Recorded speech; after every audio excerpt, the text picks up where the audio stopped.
Session 487, Chapter 3, Verse 159. فبما رحمة من الله لنت لهم ولو كنت فظا غليظ القلب لانفضوا من حولك فاعف عنهم واستغفر لهم وشاورهم في الأمر فإذا عزمت فتوكل على الله إن الله يحب المتوكلين. It was by some mercy of God that you were gentle with them. If you had been rough or hard of heart, they would have scattered from around you. So pardon them and ask forgiveness for them and consult with them about the matter. Then, when you have reached a firm decision, put your trust in God. God loves those who put their trust in Him. Chapter 3, verse 159.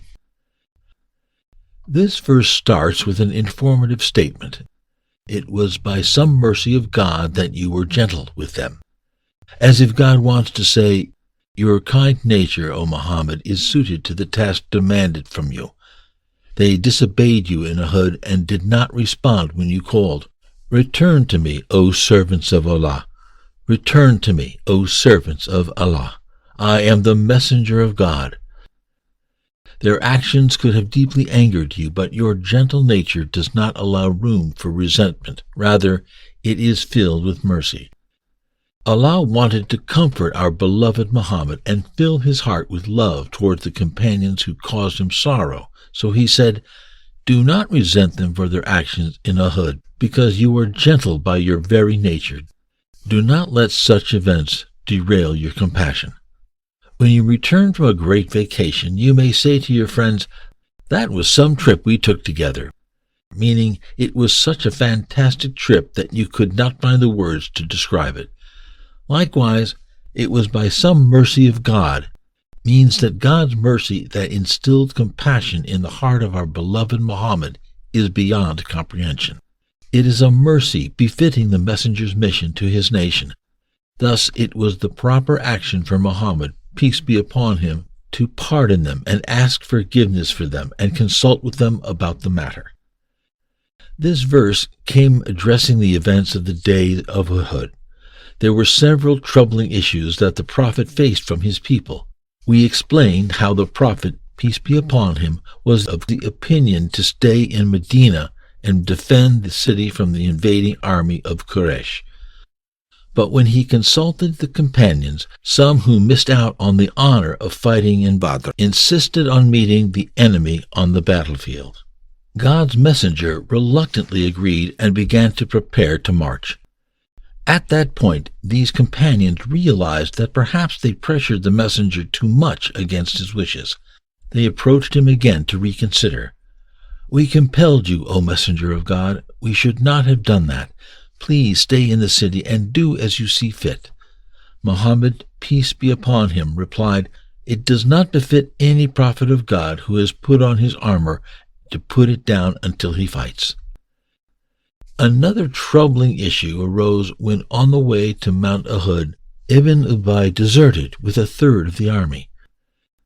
The third issue happened when many archers disobeyed the Prophet and left their battle positions.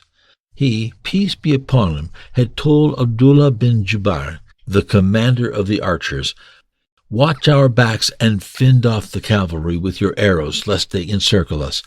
No matter how the battle goes, do not leave your posts.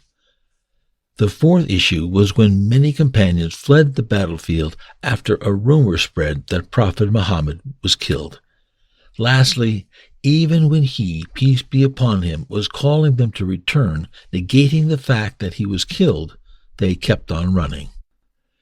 All these terrible events could have left traces of anger and resentment in the Prophet's heart, but the compassion God imprinted in him was bigger. His love was strong enough to withstand any flaws and mishaps from his followers. Muhammad was not sent to infallible angels, but to erring human beings who are in a constant state of change by their very nature. Thus, if they are on the path today, they may veer off tomorrow. But he, peace be upon him, was built on mercy and had asked God many times for blessings and guidance for his people, even those who did not embrace Islam. Take the example of the events of Taif. After the messenger was chased out of Taif and bloodied by stone-hurling kids, God sent the archangel Gabriel, who said, Allah heard the words of your people and saw how they responded to your call.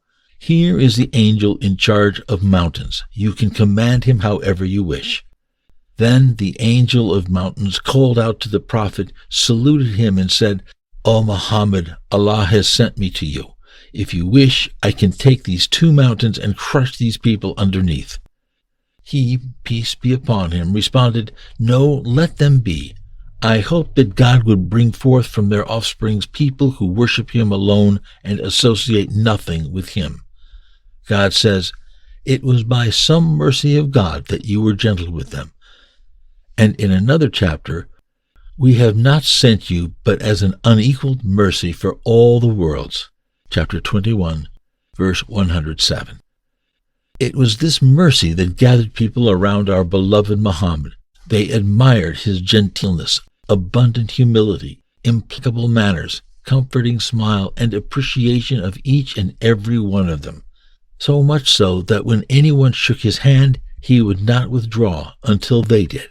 All this mercy allowed Muhammad to rise above any faults from his people. He, peace be upon him, is our teacher and role model. God says, Indeed, you have in God's messenger an excellent example to follow for whoever looks forward to God and the last day, and remembers and mentions God much. Chapter 33, verse 21.